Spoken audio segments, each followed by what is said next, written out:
के ऊपर निफ्टी, 18,000 के ऊपर बैंक निफ्टी। तो एकदम परफेक्ट ओकेजन है बाजार के एक दिग्गज पर्सनालिटी के साथ कॉन्वर्सेशन की। अनिल जी, अब बात करेंगे मोतीलाल ओसवाल से रामदेव अग्रवाल जी के साथ।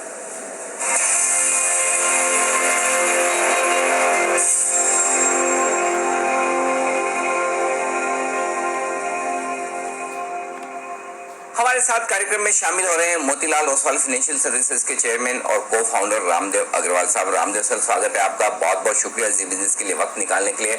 ढेर सारे सवाल है मेरे पास आपके लिए।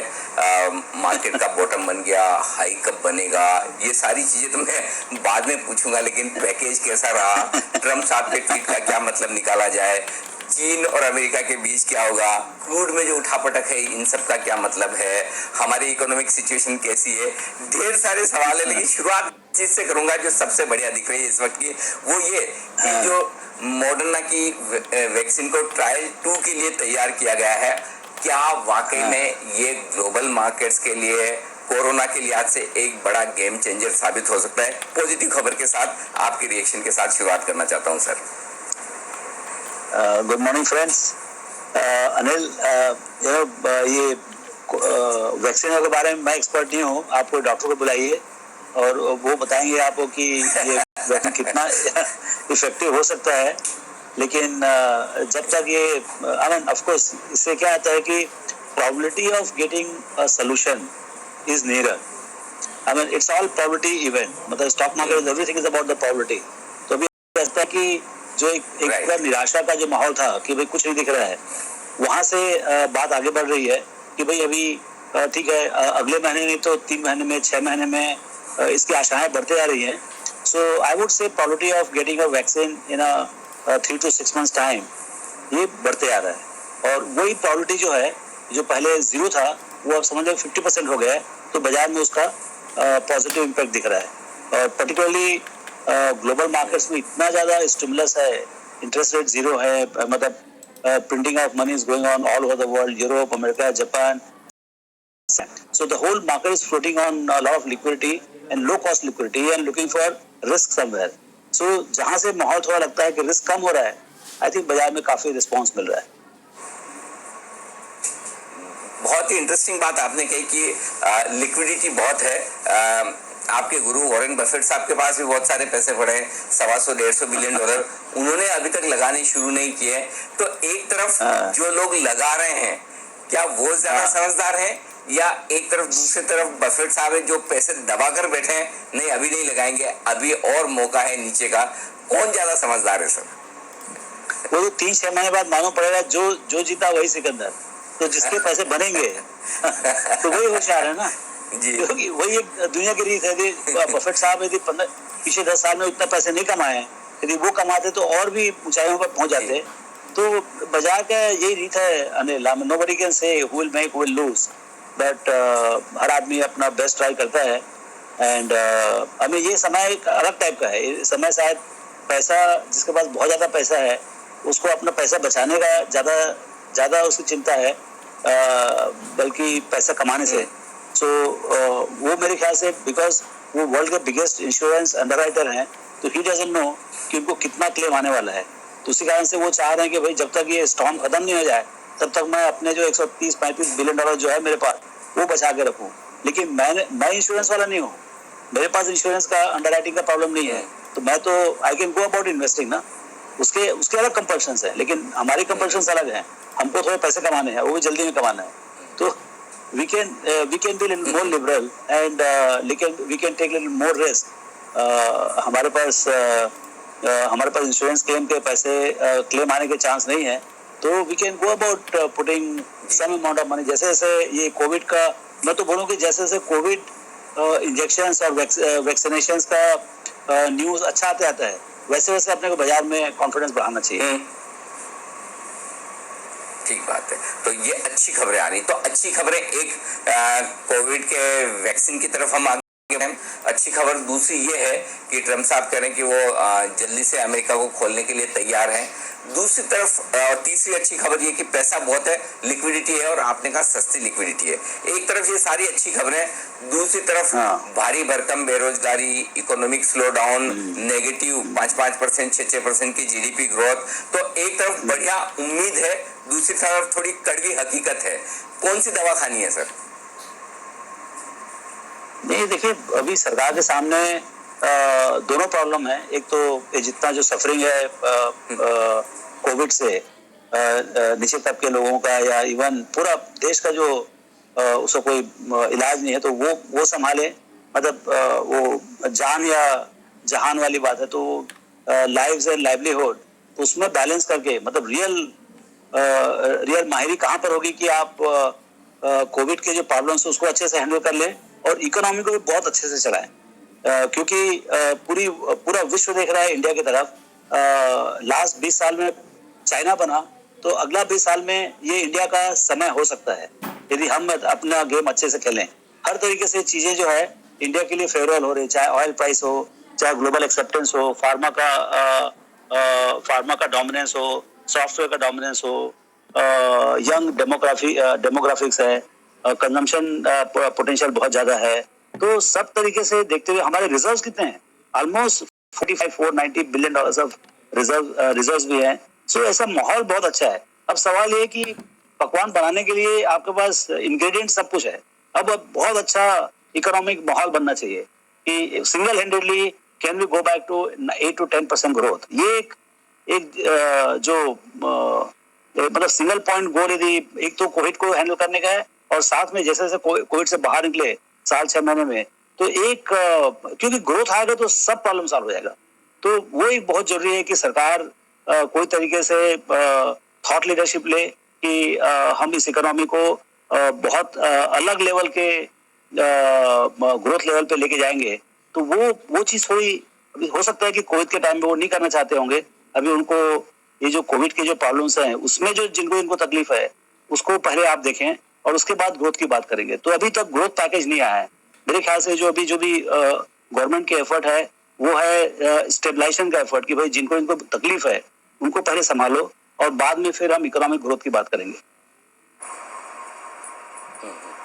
तो जो इकोनॉमिक पैकेज 20 लाख करोड़ का प्रधानमंत्री ने ऐलान किया और उसके बाद 5 किश्तों में वित्त मंत्री जी ने उसको सबके सामने रखा, उसे कितना पैकेज माना जाए और कितना ये माना जाए कि ये गरीबों और नीचे के तबकों को या फिर किसानों को राहत देने के लिहाज से है? क्या वाकई में एमएसएमईज, छोटे कारोबारियों, इंडस्ट्री के लिए कहीं कोई मदद है इसमें? देखिए, एग्जीक्यूशन के ऊपर भी डिपेंडेंट है। जैसे एमएसएमई का जो 3 लाख का जो पैकेज है, वो यदि अच्छे से एग्जीक्यूट करें, क्लियरली तो हेल्थ तो पक्का होगा।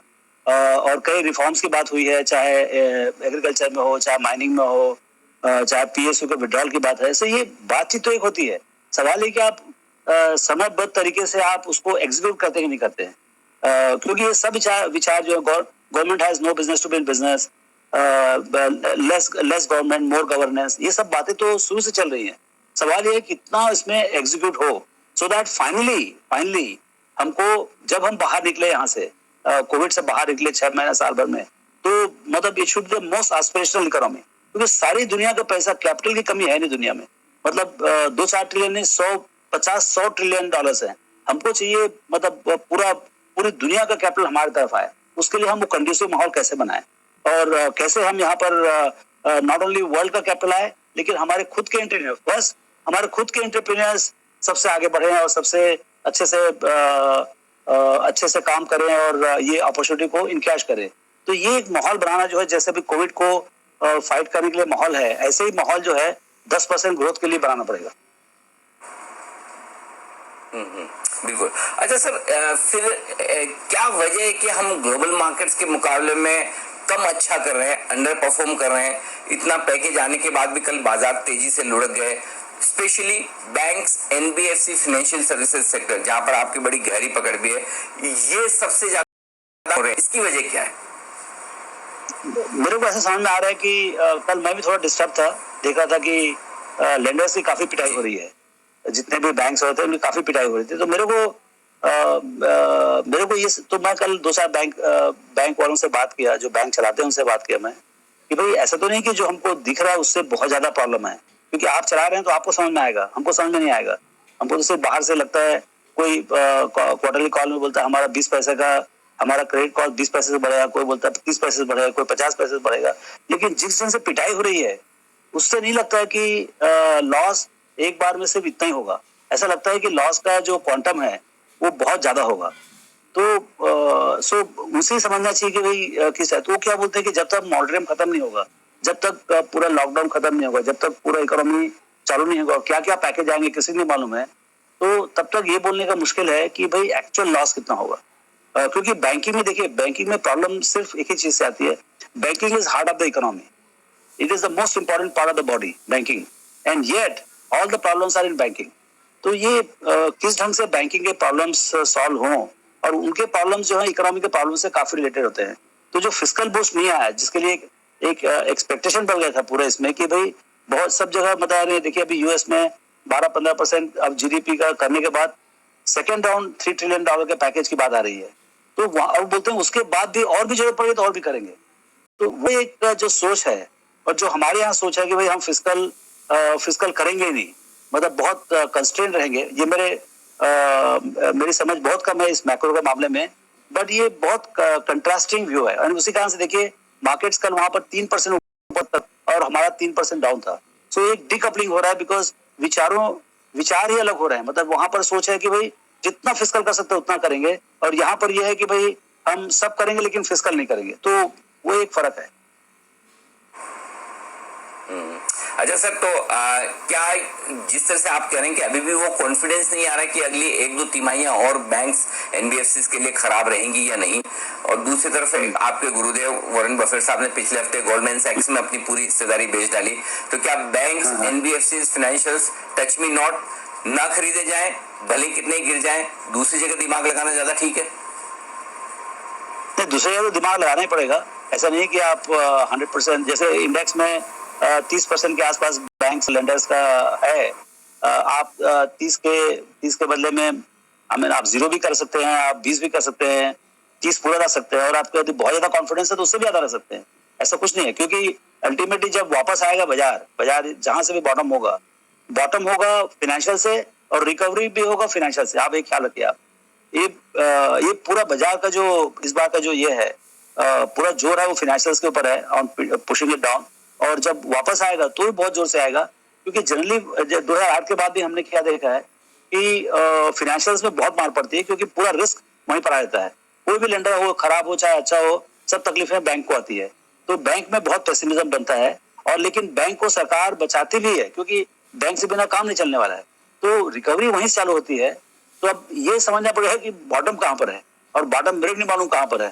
तो क्लियरली मतलब कुछ portion of the portfolio has to be in high quality financials. कभी भी आप गंदा सीमेंट कंपनी खरीद सकते हैं, गंदा स्टील कंपनी खरीद सकते हैं, कभी भी सेकेंड रेट लेंडर्स नहीं खरीदने का। लेंडर्स हमेशा टॉप क्लास खरीदने का। टॉप क्लास लेंडर को भी थोड़ा तकलीफ होगा, लेकिन मेरे ख्याल से lenders will make lot of money in next 5, 7, 10 years। लेकिन क्या बॉटम है ब्रेक नहीं मालूम। तो one has to be careful. यदि फिस्कल इंसेंटिव नहीं आता है और इकोनॉमी में स्ट्रेस बढ़ता है, और particularly if you are not able to come out very smoothly from this Covid problem. अच्छा, अभी क्या है कि अभी ये 60 दिन के लॉकडाउन के बाद सबकी मति बहुत बदल गई है। मतलब हर तरफ बंद है, बिजनेसेस नहीं हो रही हैं, पब्लिक ट्रांसपोर्ट बंद है। लोगों से बात करो, बिजनेसमैन से बात करो, कोई बोलता है हमारा 10% चल रहा है, कोई 20% चल रहा है। ये प्रॉब्लम, सब पूरे प्रॉब्लम दिख रहे हैं। लेकिन 60 दिन के बाद जब खुल जाएगा पूरा बाजार, तो बहुत